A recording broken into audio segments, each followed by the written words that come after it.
Hi everyone, here's Mary from Swiss in Singapore, where I share everything about my life in Singapore. In this video, I'm going to be talking about what you need to know before moving to Singapore. I'm going to be talking about finding an apartment, finding friends, why everyone is talking about aunties and uncles, and probably my favorite topic, the weather. So let's get started. First, finding an apartment. I know, the thought of getting an apartment is quite overwhelming in the beginning. As I mentioned in my previous video, don't stress out about finding an apartment back from home because everything here happens super fast.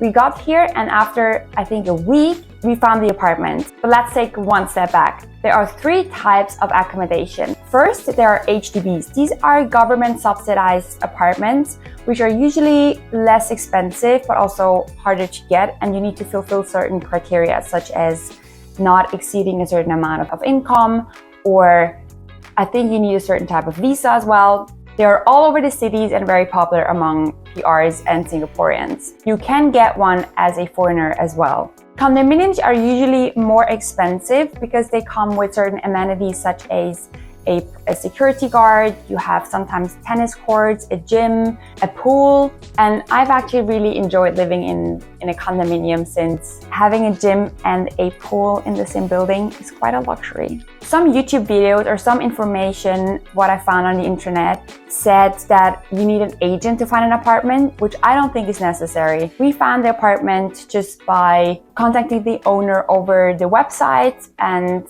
then we had a visit and everything worked out pretty easily. Finally, there is landed property. These are usually small houses with a land, but I don't think by coming here, the first thing you worry about is finding a house to buy. So these are usually up for selling and not so much for renting. And of course, they're also more expensive, but they have the most space and capacity. They are the most expensive option because they also offer the most privacy and space. So to sum that up, go on Property Guru, look at the apartments that exist already before coming, but then after you're here, maybe you can get, that's what we did, you can get a serviced apartment or an apartment to rent out for 1 or 2 weeks, which gives you enough time to check out all the areas and visit some apartments. Number 2, language. Good news first, if you speak English, you're gonna be totally fine, but it's a bit more complex. First, there's Singlish, which I have talked about in my previous video, which is linked up here or here. And this is actually the language they speak here. It's a mix between Malay, Chinese, and basically the unofficial language of Singapore. It's kind of their slang. And in the beginning, it was a bit hard to understand. They would just simplify all the sentences and make it really short and compact. But after hearing it for a while, you get used to it pretty quickly. And once you realize la doesn't actually mean anything, they just put it at the end of every sentence, you can basically speak Singlish in a day. For example, you can speak English la. Secondly, there's Standard English. It's a language of business, education, and government. And by speaking English, you're going to be totally fine here. And finally, there are other official languages like Tamil, Mandarin, and Malay. But as I said, I don't speak any of these, and I get around pretty good. Number 3, networking and making friends. Moving to a new city or a country without knowing anyone can be super scary and overwhelming. I totally understand. But there are a few tricks that can make your start here a bit easier. My tip number 1, join a interest group or a sports club. For example, join a tennis club, join a pottery course, join a book club, whatever that is of interest of you, and you will get to know people immediately. Tip number 2, join and attend social events. There's so much going on in Singapore, like art exhibitions. I've been to the art box like last week, where you can attend challenges and get to know people, or you can go to an art exhibition or to the museum, or there are heaps of options here. And tip number 3, use social media. I'm still overwhelmed on how many of I got to know through Instagram.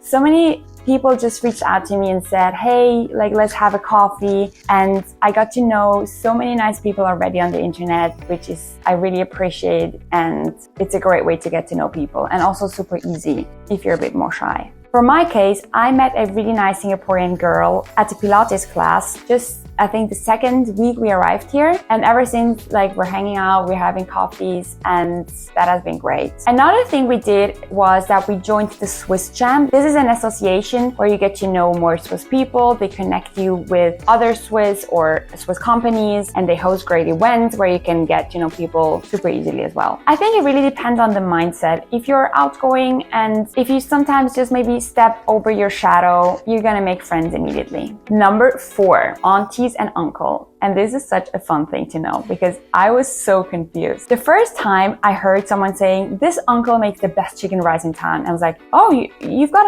a relative who makes chicken rice. And said, no, like everyone calls him Uncle and Auntie. Uncle and Auntie is actually what the Singaporeans call everyone that is a bit older than them. And they're not family members. They can be taxi drivers, they can be helpers, they can be, if you order something at a hawker center, that can be basically anyone. It's actually a very respectful expression in Singapore culture. And in the beginning, it was a bit weird to call someone auntie and uncle, which is not in my family, but I think it's kind of cute. And the last topic, and probably my favorite, the weather. Weather is actually one of the reasons why I always wanted to live in Asia. It is tropical and warm 365 days of the year, which is something most people would say, oh my god, this is too hot and too humid for me, but perfect for me. The country is located near the equator, which means it's humid up to 80%, even up to 90%, and you have 27 to 30 degrees all year long. Singapore also has 2 seasons, the wet season and the dry season. The dry season is from March to August, and the wet season from September to February. But also during the dry season, it can shower, I don't know, once or twice a day for a period of 10 minutes to 1 hour, which is really just a heavy downpour. So just make sure to bring an umbrella wherever you go. I have like a small pocket umbrella with me wherever I go because it can be blue sky and the next minute it can be downpour for 10 minutes and then you're quite happy if you have an umbrella with you. Also, I love this weather so much because back in Switzerland when it was cold and gray and rainy outside, I wouldn't really want to leave the house and be social and go out. So even if it rains, I just take an umbrella, slip in my flip-flops, and I would do still the same things. Since it's still warm, the rain is not really bothering me. So yeah, maybe also I don't struggle so much because I don't get any frizzy curly hair with the humidity, even though I would like to get actually. But no, the weather is really one of the things I love the most about Singapore. I hope that this was useful, and if it was, click the like button and subscribe. And there's also the video I did about things I wish I knew before moving to Singapore up here. So if you want to know more about my daily things I do and tips and tricks about Singapore, check my Instagram, Swiss in Singapore, and I hope to see you in the next one.